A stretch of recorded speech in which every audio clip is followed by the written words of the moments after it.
Snow doesn't fall in the Bitterroots. It buries. It buries tracks, it buries sound, and if a man is lucky, it buries the past. Grayson liked the quiet. In 5 years he had turned away a half-dozen mail-order brides dragged up his mountain by well-meaning fools.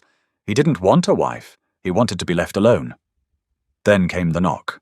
3 sharp raps against thick pine, a sound that shouldn't exist in a blizzard. Wind tore through the valley like a wounded animal. Inside the cabin, Grayson Cole sat heavily in a chair carved from a single oak stump. He watched the cast-iron stove. The metal ticked and pinged as it expanded, radiating a dry, blistering heat that smelled of pitch and old grease. He held a mug of coffee. It was black, thick as mud, and bitter enough to strip rust off a horseshoe. Just the way he liked it. He was a man built for isolation. Broad-shouldered and thick-bearded, Grayson had eyes the color of chipped flint and a demeanor to match. 5 years ago he'd bought this plot of land at the edge of the timberline, 3 hours by horse from the nearest settlement of Oakhaven. He built the cabin himself, felled the pines, notched the joints, packed the chinks with mud and horsehair. He did it so he wouldn't have to look at another human face. Oakhaven's general store owner, Emmett Dawson, didn't respect that boundary. Emmett fancied himself a businessman, and out here, women were business. Emmett had made it a habit of ordering brides from the east, pairing them off with lonely miners and ranchers for a hefty finder's fee. Emmett had tried 6 times to leave a woman at Grayson's doorstep. 6 times Grayson had loaded them back onto Emmett's wagon without so much as offering them a cup of water. Grayson took a sip of his coffee. The blizzard outside was hitting its peak. A whiteout. Visibility was down to the length of a man's arm. Nothing survived out there tonight. Not elk, not wolves. Then the knock. Grayson froze. The mug stopped halfway to his mouth. Thump. Thump. Thump. It was weak, but deliberate. Grayson set the mug on the floorboards. He stood, his hand instinctively dropping to the heavy handle of the Colt revolver sitting on the rough-hewn table. He crossed the room. The floorboards groaned under his boots. He didn't ask who it was. The wind would drown out any voice anyway. He threw the heavy iron latch and pulled the door inward. Snow surged inside, a blinding horizontal sheet of ice that coated his boots in seconds. Standing on the threshold was a woman. She didn't look like a woman. She looked like a snowdrift wrapped in a ruined woolen blanket. Her lips were cracked and blue. Her skin held the waxy, translucent pallor of a corpse.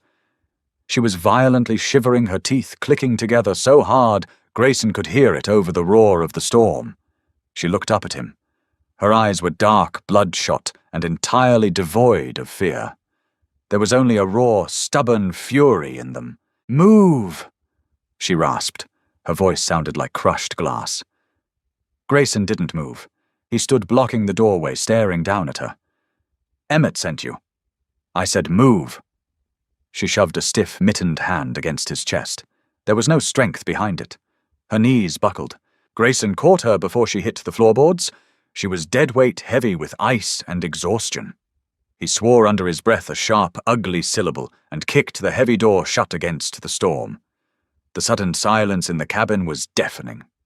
He carried her to the rug in front of the wood stove and dropped her. Not gently. He wasn't a gentle man. She groaned, curling into a tight ball. Grayson stood over her, his jaw set tight. He didn't want her here. He didn't want anyone here. But throwing her back outside was murder, and Grayson wasn't a murderer. Not anymore anyway. "You're a fool," he told the shivering pile of wool. She didn't answer. She had passed out. Grayson sighed, rubbing a calloused hand over his face. He knelt beside her and began the brutal practical work of keeping her alive. He unclasped the frozen cloak. The fabric was stiff as a board. He had to force the buttons through the iced-over buttonholes. Beneath the cloak she wore a simple cotton dress soaked through at the hem, where she had clearly been dragging herself through waist-deep drifts. He pulled off her mittens. Her fingers were stark white. Frostbite. Grayson fetched a bucket of snow from the lean-to attached to the back of the cabin. He didn't use warm water. Warm water on frozen flesh caused agony and tissue damage. He packed her hands in the snow. Then he pulled off her leather boots. Her toes were in the same state. He packed them in snow, too. He laid his own heavy buffalo hide blanket over her chest, leaving her extremities exposed to slowly thaw. Then he sat back in his chair, picked up his lukewarm coffee, and watched her breathe. It was a shallow, ragged sound. Emmett Grayson thought a cold rage settling in his gut. "I'm going to break your jaw when the spring thaw comes." She woke 3 hours later. Grayson knew the exact moment consciousness returned to her, because she didn't gasp, she didn't cry out, and she didn't ask where she was. Her breathing simply changed. It hitched leveled out and became rigidly controlled. He sat across the room, whittling a piece of pine with a hunting knife. The rhythmic shk of the blade against the wood was the only sound in the cabin besides the wind. He watched her from under his brow. She opened her eyes. She stared at the ceiling beams for a long moment. Then she slowly turned her head and looked at her hands. The snow had melted into a puddle on the floor. Her fingers were no longer white. They were a violently angry red, swollen tight against the skin. The pain had to be excruciating. Grayson knew what thawing flesh felt like. It felt like holding your hands in a roaring fire.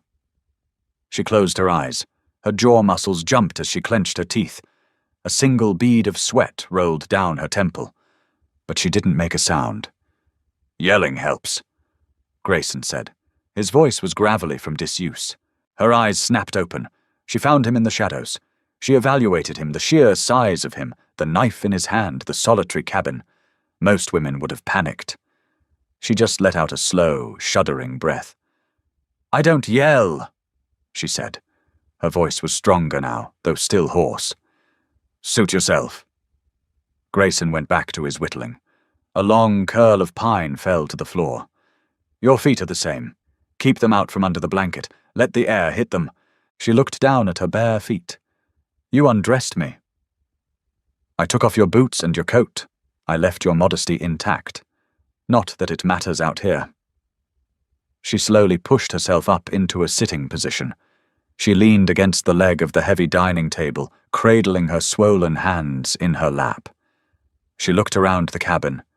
It was Spartan. A bed in the corner, a table, 2 chairs, shelves lined with canned goods and ammunition. No curtains, no rugs save for the one she sat on. "You're Grayson Cole," she said. It wasn't a question. "And you're a fool who trusted Emmett Dawson." "My name is Abigail Fisher." "I didn't ask." Abigail stared at him. The firelight flickered across her face. She wasn't beautiful in any conventional sense. Her nose was a little too sharp, her jaw a little too square. But she had a stark, commanding presence. Even sitting on a dirt-smudged floor recovering from near death, she looked entirely composed. Emmett drove the wagon as far as the lower ridge. Abigail said slowly, as if piecing the memory together. "The axle snapped. He said the cabin was a mile up the trail. He took the horse and rode back to town, left me to walk." Grayson's knife paused. "He left you in a whiteout." It wasn't snowing when he left. It was brewing. Any idiot could smell it. Grayson sheathed the knife and tossed the wood aside. "Emmett sent a letter up here last month. Said he had a woman coming from Chicago. I sent the letter back. Wrote 'No' on it in charcoal." "He didn't mention that." "Course he didn't. He already had your money." Abigail looked away, staring into the grated window of the wood stove. "He took $20. Said you were a prosperous trapper looking for a steady wife to keep house. Said you had a fine 2-story home." Grayson let out a short, harsh laugh. He gestured to the single room. "Welcome to the estate." Abigail didn't laugh. She looked back at her swollen hands. "When does the storm break? A day, maybe 2, depends on the mountain. And then I hitch the mule, put you in the sled, and take you back to Oak Haven." Grayson stood. He walked to the stove, stepping over her outstretched legs, and grabbed a cast-iron skillet. "I'll get your $20 back from Emmett. Then you can catch the stagecoach back to Chicago. I don't have anything to go back to in Chicago. Not my problem. Grayson threw a slab of salt pork into the skillet. It hissed violently, spitting grease. I'm not going back. Grayson looked down at her. She was looking up at him. There was no pleading in her eyes. It was a statement of fact.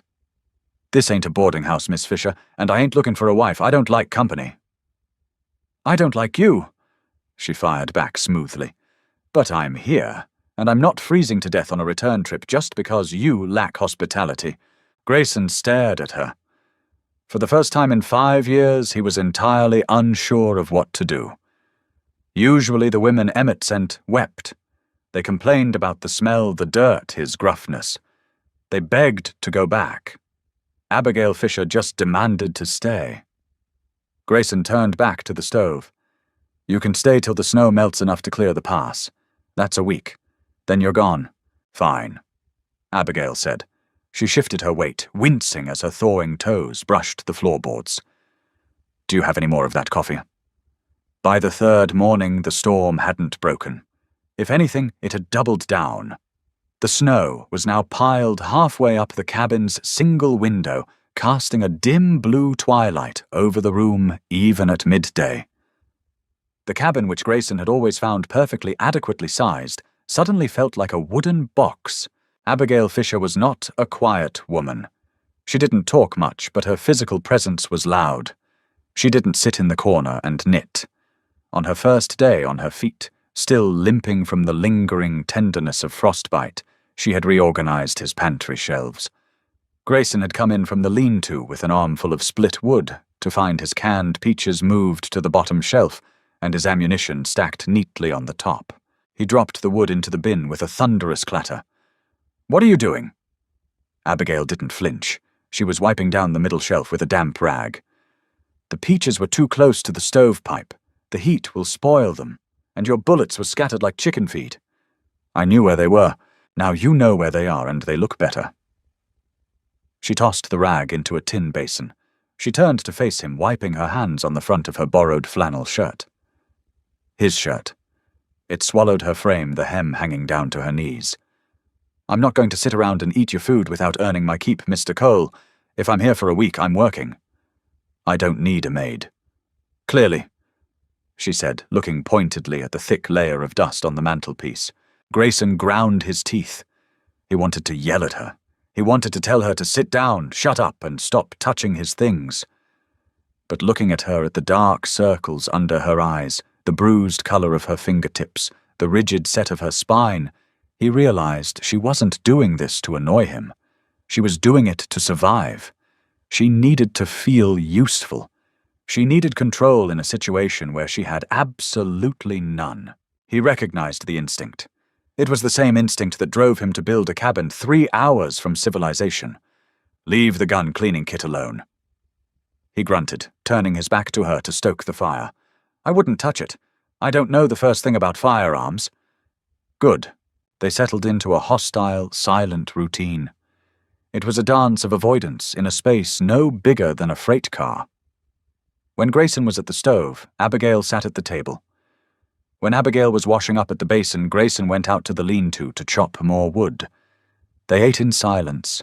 Beans, salt pork, hardtack. On the 4th night, the wind suddenly died.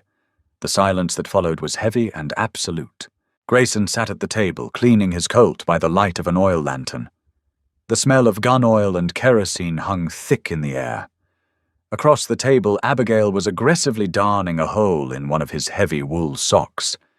She had found his mending basket under the bed and had taken it upon herself to fix his ruined laundry. You push the needle through like you're trying to stab it to death, Grayson noted, not looking up from the cylinder of his revolver. Abigail didn't pause. It's a thick sock. It's a wonder you haven't snapped the needle. If I snap it, I'll buy you a new one. With what money Emmett took your $20? Abigail's hand stopped. She lowered the sock to her lap. She looked across the table at him. The lantern light threw sharp shadows across her face, highlighting the defiant tilt of her chin. I'll get a job in Oak Haven, Washing clothes, serving food. I'm not afraid of labor. Grayson wiped a rag across the gun barrel. Oak Haven ain't Chicago. There's 50 men for every woman. A woman alone in Oak Haven working a low-wage job. The men won't leave you be. They'll look at you like a piece of meat. Let them look, she said coldly. I've dealt with worse men than a bunch of lonely miners. Grayson stopped wiping the gun. He looked at her. Really looked at her. Beneath the bravado and the sharp tongue, he saw the exhaustion. The tight, defensive posture she held even when she was just sitting in a chair. Who were you running from, Miss Fisher? He asked quietly. Abigail stared at him. The silence stretched thick and suffocating. For a moment, Grayson thought she was going to tell him to go to hell. Instead, she picked up the sock and resumed her vicious stitching. My brother. He owed money to a man named Silas. She stopped correcting herself. A man who ran the docks. A bad man. My brother traded me to clear the debt. Grayson felt a cold knot form in his chest. He sold you. He arranged a marriage. She corrected sharply, though the bitterness in her tone betrayed the lie. I left the night before the wedding. I took the $20 I had saved for a train ticket out west. I answered an ad in the paper. It seemed safer than running blind. Out of the frying pan into the fire. Something like that. She tied off the thread and bit it clean with her teeth. She tossed the finished sock onto the table. I didn't come here looking for a romance, Mr. Cole. I came here looking for a locked door and a roof that didn't belong to a criminal. And you got a hermit in a blizzard. I got a man who didn't let me freeze to death on his porch, she said, meeting his eyes. I suppose I could have done worse. Grayson held her gaze. Her eyes were sharp, intelligent, and fiercely independent. She wasn't broken. She was just battered. He looked down at his gun, snapping the cylinder back into place with a sharp, metallic click. The pass will be clear in 3 days, he said, his voice dropping an octave. I'll take you to Oak Haven. Abigail nodded once, a sharp, business-like motion. I appreciate it. She stood up, taking the mending basket with her back to the bed in the corner. Grayson had surrendered the bed to her on the first night, choosing to sleep on a bedroll near the stove. As she lay down, turning her back to the room, Grayson stayed at the table. He listened to the absolute stillness of the mountain outside. For the first time in 5 years, the cabin didn't feel quiet. It felt alive. And God help him, he wasn't sure he hated it. Morning broke with a violence of light. The wind had died entirely, leaving a silence so absolute it rang in the ears. Sunlight hit the 4-foot snowdrifts, banked against the cabin window, refracting a brilliant, blinding white into the dim room. Grayson was up before the sun. He banked the coals pulled on his heavy canvas coat and threw his weight against the front door. It didn't budge. The snow had frozen solid overnight, cementing the timber shut. He swore, grabbed a flat iron bar from the hearth, and began chipping at the ice, sealing the doorframe. Behind him he heard the rustle of the wool blankets. Abigail was awake. She didn't offer a cheerful morning greeting. She swung her legs over the side of the bed, her bare feet hovering inches above the freezing floorboards. Her toes were still an angry, mottled purple, but the swelling had gone down. Doors frozen shut. Grayson grunted, wedging the iron bar into the jamb and throwing his shoulder against the wood. The timbers groaned. A crack of daylight splintered through. Do you need help? Her voice was gravelly with sleep. Unless you weigh 200 pounds, stay put. Grayson shoved again. The ice shattered. The door swung outward, carving a harsh scrape through the packed snow on the porch. The cold hit them like a physical blow. It was 30 below zero, the kind of cold that seized the lungs and froze the moisture in a man's nose instantly. Grayson grabbed his shovel from the lean-to and started hacking at the wall of snow, blocking the path to the woodshed and the mule's lean-to. He expected Abigail to stay by the stove. It was what any sensible person would do. 10 minutes later, he heard the crunch of boots behind him. He turned, leaning on the shovel handle. Abigail had put on her ruined boots, leaving them unlaced to accommodate her tender feet. She wore his spare flannel coat, the sleeves rolled up 4 times to free her hands. She carried a wide, flat piece of pine board, the lid of an old ammunition crate.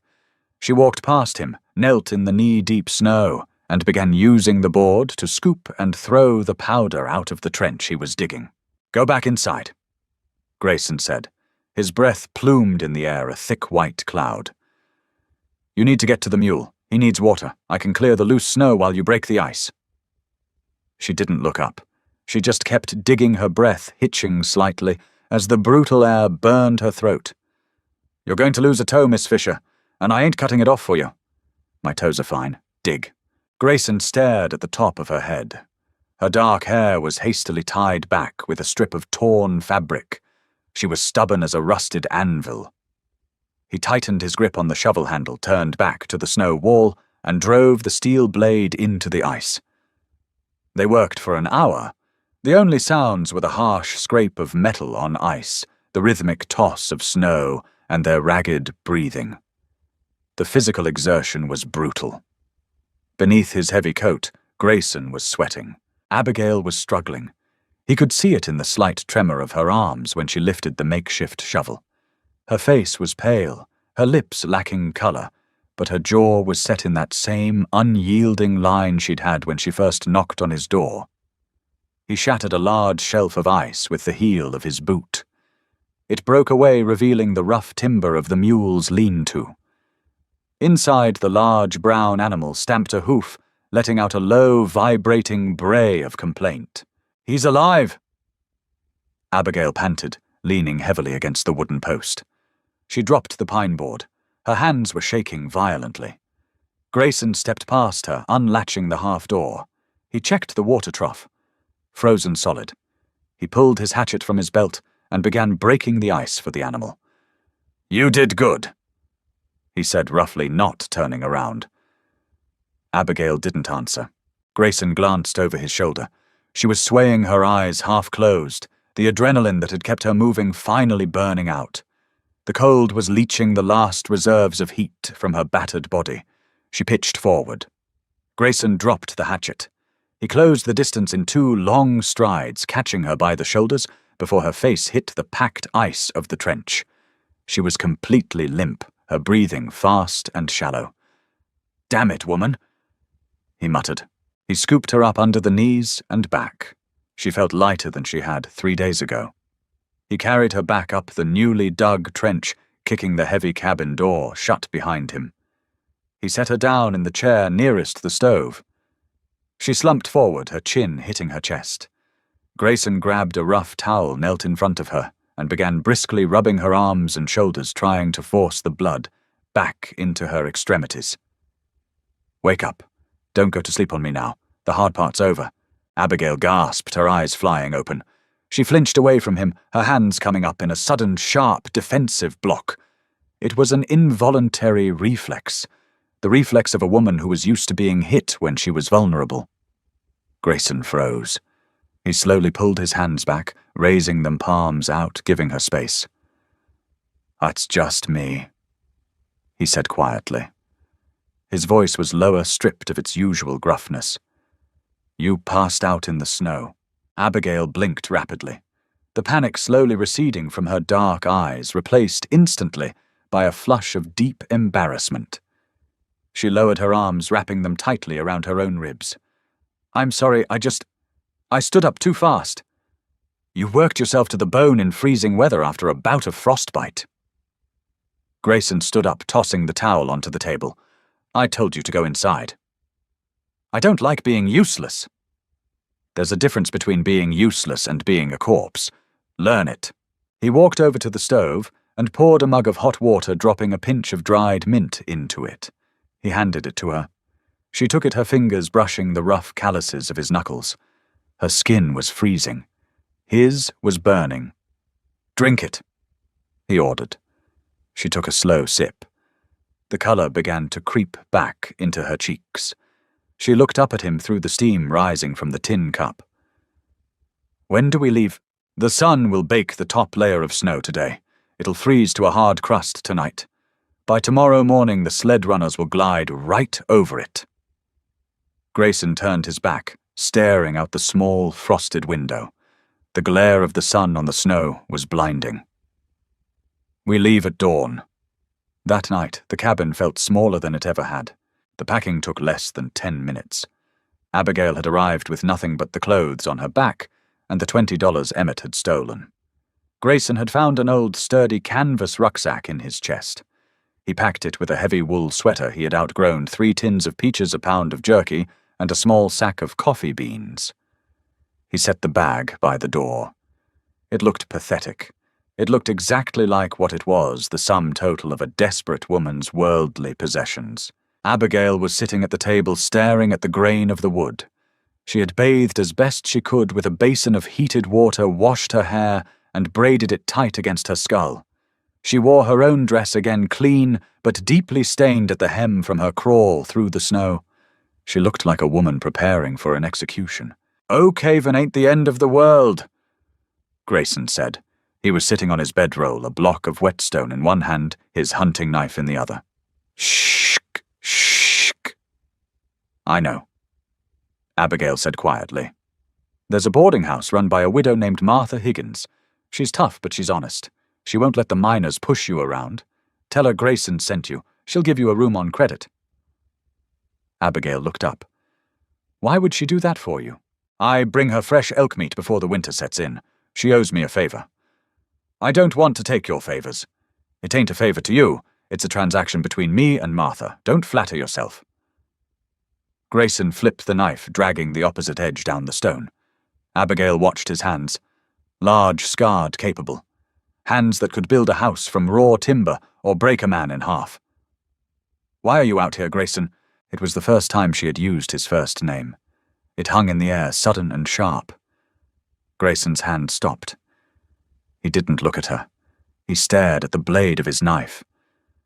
The firelight glinted off the freshly honed steel. For a long time he didn't answer. The ticking of the cooling stovepipe was the only sound in the room. "I was a Pinkerton," he said finally. His voice was flat, devoid of any emotion. "Worked the rail lines down in Missouri. Tracked men who robbed the company trains." Abigail remained perfectly still. She didn't press him. She just listened. "You track men long enough, you realize something," Grayson continued. He slowly sheathed the knife. "There ain't much difference between the men stealing the money and the men paying me to hunt them. They all lie. They all kill. Only difference is who wears a suit." He looked up, his grey eyes locking onto hers. "I shot a boy. He was 16. Held up a payroll car with a rusted revolver that didn't even have a firing pin.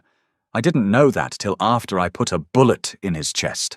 Abigail's breath hitched, but she didn't look away. "I buried him off the tracks, handed in my badge, rode north until the trees outnumbered the people." Grayson stood up. He walked to the heavy wooden chest at the foot of his bed. He opened it, dug past the spare blankets, and pulled out a small, dark object wrapped in oiled cloth. He walked back to the table and set it down in front of her. Abigail reached out and pulled back the cloth. It was a Colt pocket revolver. A .31 caliber, small enough to fit in the palm of a hand, but heavy with deadly intent. Beside it sat a small cardboard box of cartridges. "Oak Haven is a rough town," Grayson said. "Martha Higgins will keep the wolves off your porch, but you have to walk the streets yourself. You said you didn't know firearms." "I don't." She stared at the gun as if it were a coiled rattlesnake. "Pick it up." She hesitated, then reached out. Her fingers curled around the grip. It was cold. Grayson stepped behind her chair. He leaned over his chest, inches from her back, his large hands hovering over hers. He could smell the harsh lye soap in her hair. "Keep your finger off the trigger until you intend to kill something. Pull back the hammer with your thumb." She struggled with the heavy spring of the hammer. Grayson reached down, his thumb covering hers, and helped her pull it back with a sharp click. "It's heavy," she whispered. "It's supposed to be. Makes you think before you use it." He stepped back, putting distance between them. "Keep it in your coat pocket. If a man puts his hands on you, you don't warn him. You don't threaten him. You pull it out and you put a hole in his leg. You understand?" Abigail slowly lowered the hammer, releasing the tension. She wrapped the gun back in the oiled cloth. She looked up at him. The defensive armor she wore so well had slipped. In her eyes, Grayson saw something raw and entirely vulnerable. "Why are you doing this?" she asked. "You don't want me here. You've made that perfectly clear." "I don't want you dead either." "That doesn't answer the question." Grayson looked at her face. He saw the sharp jaw, the dark eyes, the stubborn set of her shoulders. She was a woman who refused to break no matter how hard the world hammered at her. He recognized the damage. He recognized the strength it took to carry it. He wanted to tell her she didn't have to go. He wanted to tell her that the cabin, though small, felt unbearably empty when he thought of her not being in it. But he was a man who hid from the world, and she was a woman trying to find her place in it. He wouldn't trap her here in the snow just because he was lonely. "Go to sleep, Miss Fisher," Grayson said, roughly turning away from the table to bank the fire. "We have a long ride tomorrow." Abigail watched his back for a long moment. She carefully picked up the wrapped revolver, placed it in her coat pocket, and walked to the bed. "Good night, Grayson," she said. He didn't answer. He just watched the coals burn down to ash. The morning was blinding and brittle. The air was so cold it felt like inhaling ground glass. Grayson backed his heavy-shouldered draft mule, a mean-tempered beast named Samson, into the sled traces. The leather harnesses were stiff with frost, fighting Grayson's bare hands every time he buckled a strap. Abigail stood on the porch, wrapped in his spare coat, her small rucksack clutched in her hands. She watched him work. She didn't offer to help. She knew by now when to stay out of his way. "Get in," he said, not looking up as he secured the final trace. She climbed into the wooden bed of the sled. Grayson threw the heavy buffalo hide over her lap, tucking the edges in tight around her legs to seal out the wind. He climbed up onto the front bench, grabbed the thick leather reins, and clicked his tongue. Samson lunged forward. The sled runners shrieked against the hard-packed crust of the snow. Then they caught their rhythm gliding smoothly over the frozen drifts. They didn't speak. The mountain demanded silence. The pine trees, heavy with their white burdens, towered on either side of the narrow trail, like silent sentinels. Every so often a branch would snap under the weight of the ice, the sound echoing through the valley like a rifle shot. 2 miles down the trail curved sharply around a granite bluff. Grayson pulled back on the reins, bringing Samson to a halt. Abigail shifted under the hide. "Is the trail blocked?" "No!" Grayson pointed with a thick, leather-clad finger. Half buried in a snowdrift off the right side of the trail was a wagon. It rested at a severe angle, the front left wheel completely sheared off, the wooden axle splintered into jagged teeth. The canvas top was torn to ribbons by the wind. It was Emmett's wagon. The spot where he had abandoned her. Abigail stared at it. The wind whipped a loose strand of hair across her face, but she didn't blink. She looked at the wreckage, then looked back up the trail, back towards the cabin. The distance was staggering. A mile of steep, unbroken incline. Grayson looked at the distance, too. He had known she walked it, but seeing the geography of it, the sheer vertical climb through waist-deep powder in a blinding whiteout, shifted something fundamental in his chest. Strong men had died doing less. Men with proper gear and full bellies. She had done it in a cotton dress and a pair of thin leather boots, because she refused to die. "You should be dead," Grayson said. It wasn't an insult. It was a statement of profound respect. "I've been told that before," she replied flatly. "Keep driving, Grayson. I'm tired of looking at it." He snapped the reins. The sled surged forward, leaving the broken wagon behind in the snow. As they descended past the timberline, the snow began to thin, turning from pure, dazzling white to a dirty, trampled gray. The silence of the mountain gave way to the ugly noise of industry. The rhythmic thump-thump-thump of the silver ore stamp mills vibrated through the frozen ground.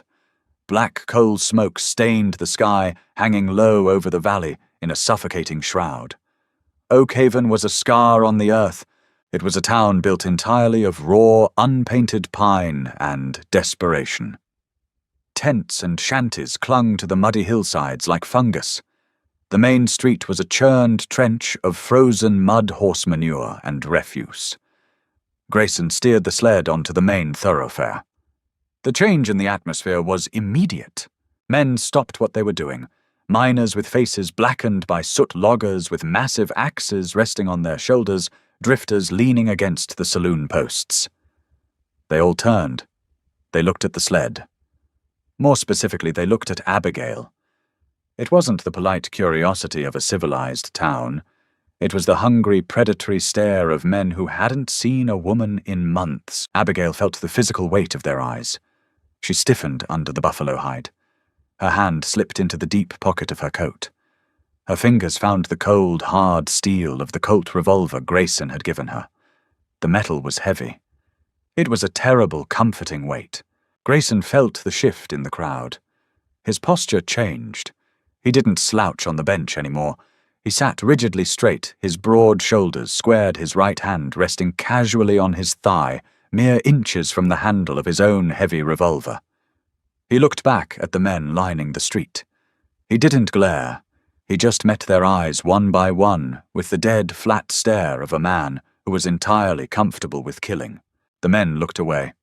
They muttered, pulling their collars up, and shuffled back into the saloons and hardware stores. "You see why I didn't want you coming here alone?" Grayson muttered over his shoulder. "I see it," Abigail said.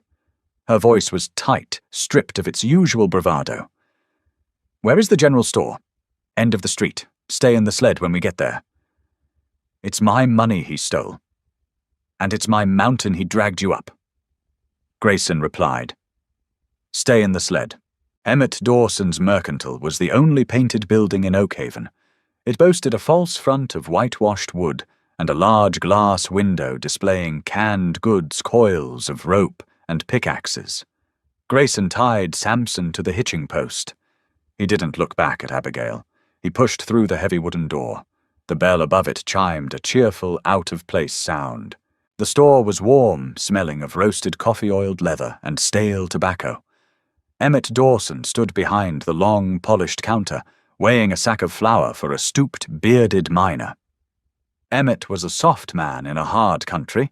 He wore a crisp white shirt, a patterned silk vest, and a gold watch chain draped across a swelling stomach. He was a man who made his living off the sweat and blood of others without ever dirtying his own hands. He looked up as the door closed. His welcoming salesman smile froze on his face. Grayson didn't walk toward the counter. He stalked toward it. He moved with a quiet, terrifying economy of motion. Emmett swallowed hard. "Grayson, didn't expect you down from the pass until the spring thaw." He forced a nervous chuckle, looking past Grayson to the frosted window. He saw the sled. He saw the woman sitting in it.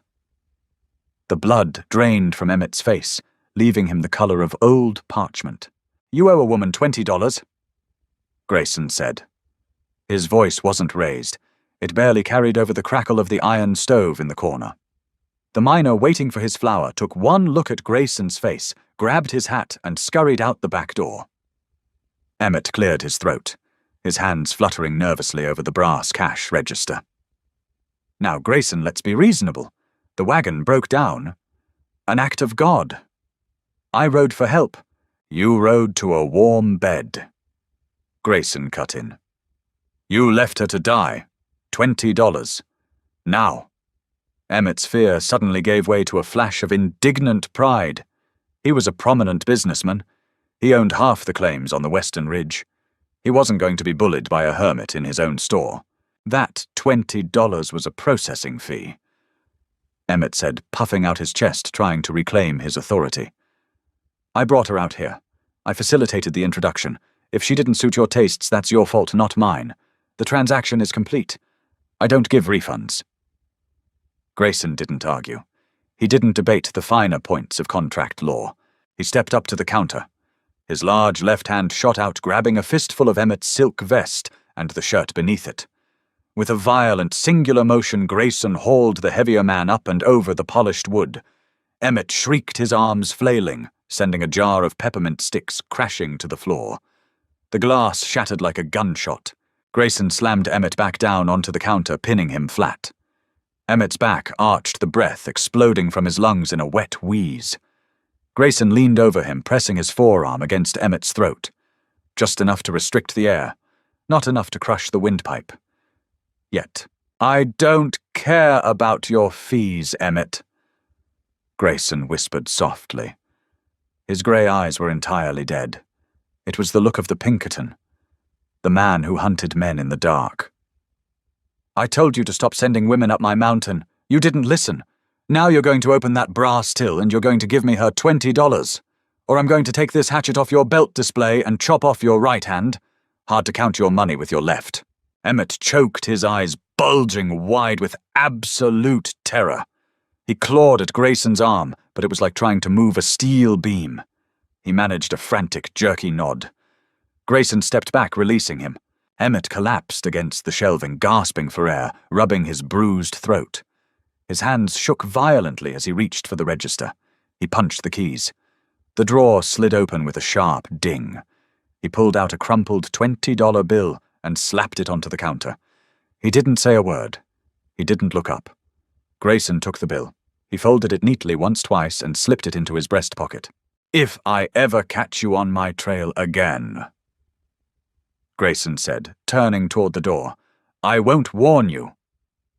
He walked out into the freezing mud of the street. Abigail was waiting exactly where he left her. She had heard the glass shatter inside. She saw the grim, unreadable mask on Grayson's face as he approached the sled. He stopped beside the sled, reached into his pocket, and handed her the folded bill. Abigail took it. Her fingers brushed his. He didn't want to give it back. No, he didn't. Did you hurt him? Not as much as he deserved. Grayson untied Samson from the post. "Martha's place is 2 streets over. We'll walk from here. Less of a spectacle." Abigail climbed down from the sled. Her feet hit the frozen mud. The pain in her toes flared sharply, but she gritted her teeth and didn't limp. She hoisted her rucksack onto her shoulder. They walked in silence away from the main street, turning down a narrow alley lined with tightly packed boarding houses. The air smelled of boiled cabbage and wet wool. Martha Higgins's house was a large, imposing structure built of slightly better timber than the rest of the town. It had a wide wraparound porch and a heavy oak door. Grayson stopped at the bottom of the porch steps. He didn't go up. "Martha will take you in," Grayson said, staring at the brass doorknob. "Tell her I sent you. Tell her I'll bring a quarter elk down next week to cover your first month's board." Abigail stopped on the first step. She turned to look down at him. The sheer size of him, the raw capability, the quiet, brooding isolation. For 4 days he had been her entire world. The man who pulled her from the snow. The man who gave her a gun instead of pity. Now he was leaving her in the mud. "I can pay my own way now," she said, holding up the $20 bill. "Keep it. You'll need it for winter boots and proper clothes." Grayson adjusted his hat, pulling the brim lower over his eyes. He wouldn't meet her gaze. "Keep the door locked at night. Keep the Colt loaded." "Grayson." He stopped. He finally looked up at her. Abigail's dark eyes were searching his face. The cynical defensive shell she wore so tightly had cracked. There was a raw, aching vulnerability in her expression that made Grayson's chest tighten painfully. "You don't have to go back up there alone," she said softly. It wasn't a plea. It was an offer. A profound, terrifying offer. Grayson stood frozen. The wind whipped down the narrow street, cutting through his heavy coat. He thought of the cabin. He thought of the silence.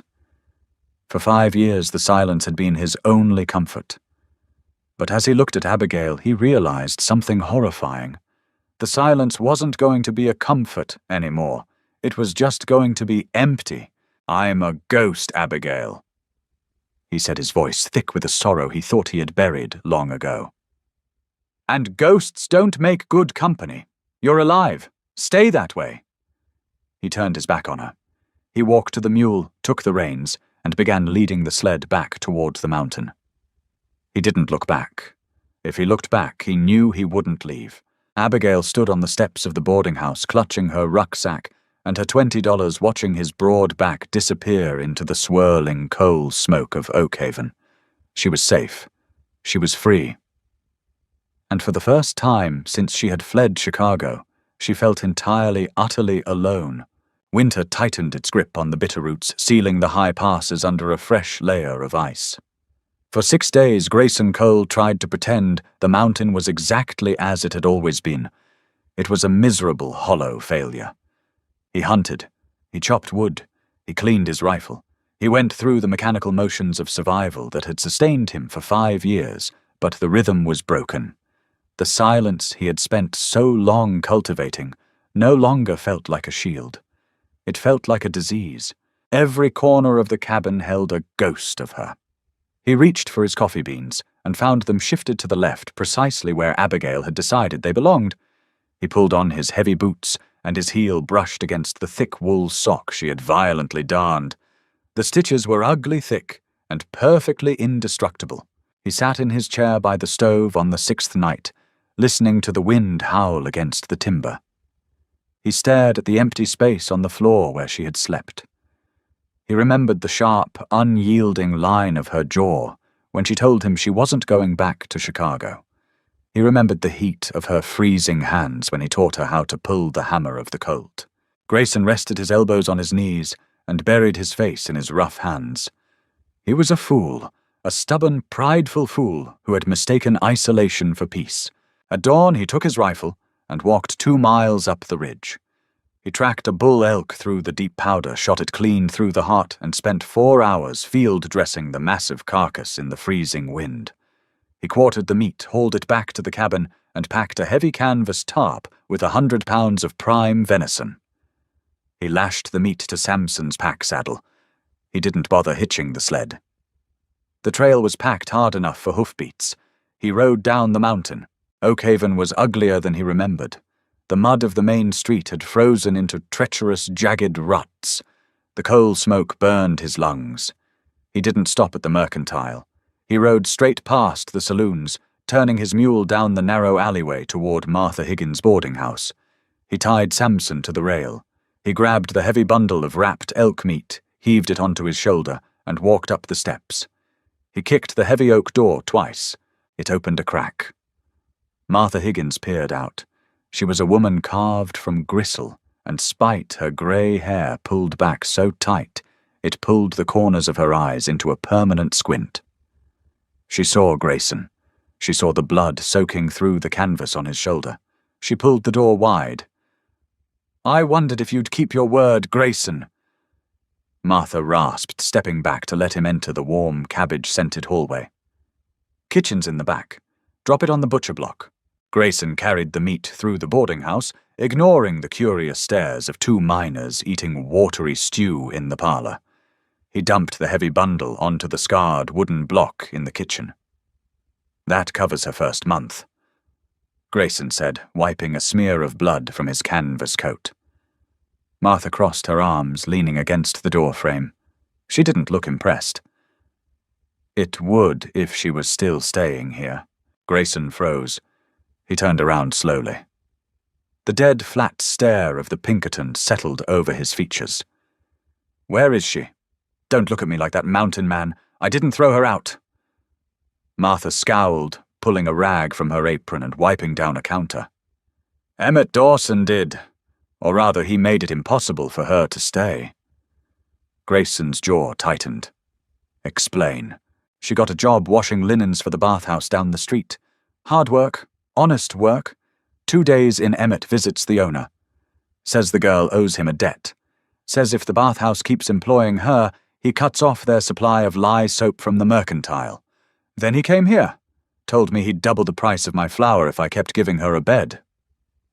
"So you put her on the street." "I told her to stay." Martha snapped, her pride wounded. "I told her Emmett could rot, but she wouldn't hear it. Said she wouldn't bring trouble to my door. She packed her rucksack and walked out yesterday morning." Grayson felt a cold, murderous calm wash over him. "Where did she go?" "Old logger's shack behind the livery stables. Roof leaks, no stove. She's chopping firewood for the livery owner to pay for the floor space." Martha pointed a bony finger at him. "You brought her here, Grayson. You left a wounded bird in a town full of stray dogs. You fix it!" Grayson didn't reply. He walked past her, his heavy boots shaking the floorboards, and slammed out the back door. The livery stable sat at the absolute edge of town where the frozen mud gave way to scrub pine and discarded mining equipment. It was a bleak, miserable corner of Oakhaven. Grayson walked with absolute purpose. He bypassed the main stable following the sound of splitting wood. Behind a row of rotted horse stalls stood a shack barely larger than an outhouse. The roof was bowed, the pine siding black with rot. In front of it, Abigail Fisher stood over a chopping block. She wore the same cotton dress, stained now with soot and grease. She had wrapped a burlap sack over his spare coat to protect it. She was lifting a heavy, rusted splitting maul, bringing it down hard onto a thick round of pine. Her breath hitched with the effort. Her hands were raw, the knuckles cracked and bleeding from the cold. But it wasn't the labor that made Grayson stop dead in his tracks. Standing 10 feet away from her, leaning casually against a wagon wheel, was a man. He was thick-necked and filthy, wearing a bowler hat that had seen better decades. His name was Judd, one of the resident thugs who hung around Emmett's Mercantile, doing odd jobs that required heavy fists and no conscience. "Dawson says you owe him $20 for the broken axle girlie." Judd sneered, spitting a stream of brown tobacco juice into the snow. "Plus interest. Says you can work it off at the store, sweeping floors, entertaining his guests." Abigail didn't look at him. She swung them all. The wood splintered with a sharp crack. "You don't want to sleep in this shack tonight?" Judd took a step forward, his boots crunching on the ice. "Temperature's dropping. You come with me to Dawson's. He'll give you a warm bed. All you gotta do is be polite." Abigail lowered the maul.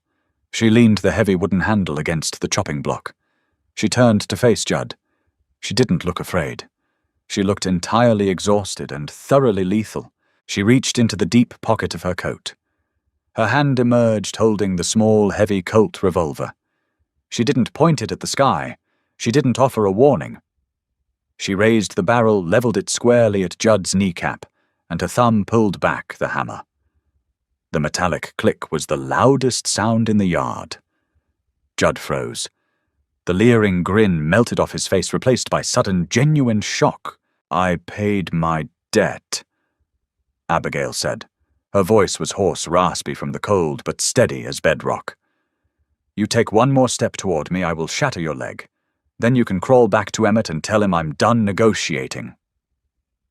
Judd raised his hands, palms out, taking a slow half-step backward. "Now hold on.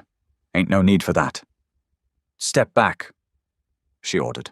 Judd stepped back again, but his eyes narrowed. He was calculating the distance, factoring the weight of the gun against the trembling of her exhausted arms. He was thinking about rushing her. Grayson stepped out from the shadow of the stables. "I wouldn't," Grayson said softly.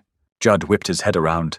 He saw the sheer bulk of the mountain man, saw the hand resting casually on the butt of the large revolver at his hip, and saw the dead eyes. Judd knew who Grayson was. Everyone in Oakhaven knew the Pinkerton who lived above the timberline. Judd swallowed hard. "Dawson sent me. This ain't your business, Cole." "It is now," Grayson said. He didn't break his stride. He walked straight toward Judd. "Tell Emmett his tab is closed. Tell him if he looks in her direction again, I'm coming down the mountain and I'm burning his store to the ground with him in it."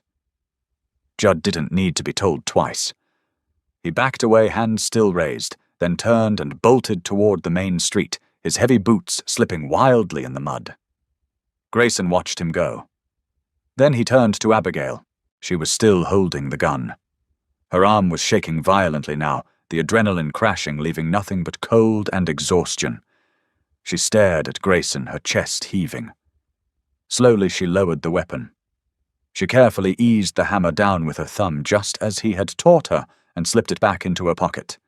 "You didn't have to do that," she said, her voice cracking. "I had it handled." "I know you did," Grayson replied.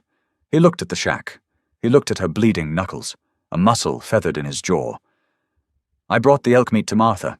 She told me what happened." I don't need your pity, Grayson. I didn't come here to pity you. He took a step closer. He stopped just an arm's length away. I came here because I haven't slept in a week. Because every time I look at my stove, I expect you to be sitting there, telling me my canned goods are in the wrong place.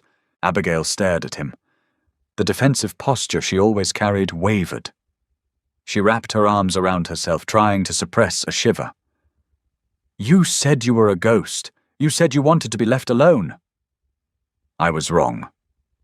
Grayson reached out. He didn't hesitate.